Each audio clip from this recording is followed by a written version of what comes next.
Propaganda in media. How media influences what we think. Introduction. What is propaganda? How does it affect people? Why is it important to understand? What is propaganda? Propaganda is information to use influence people. It can be true or false. It is used in politics, ads, and social media. These are the common features of propaganda. First, uses in emotion. Makes people feel scared, happy, or angry. Second, show only one side. Hides the full story. Third, repeats messages. The more we hear it, the more we believe it. Fourth, makes things simple. Big issues are made to look easy. Fifth one, create enemies. Show one side as good and another as bad. Types of propaganda. Political propaganda.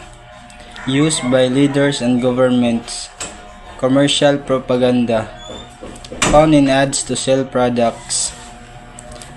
Wartime propaganda. Encourage people to support wars. Social propaganda. Promotes ideas about society. How propaganda works. Bandwagons. Everyone is doing it, so should you. Name calling. Giving bad names to people or ideas. Big words. Using words like freedom or justice without details.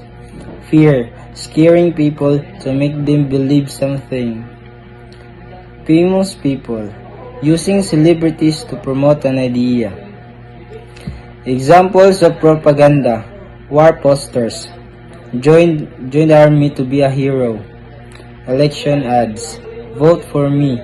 I will save the country. Commercial. This product will make your life better.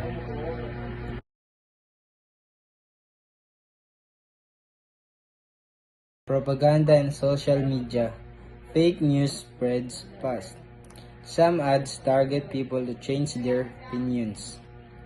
Social media shows content based on what you already believe.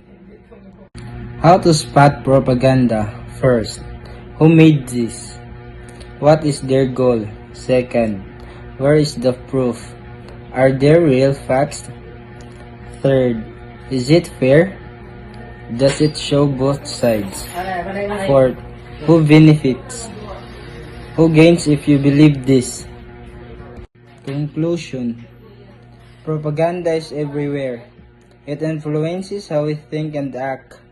Learning to recognize it helps us think for ourselves. Do you have any questions? Just comment down below.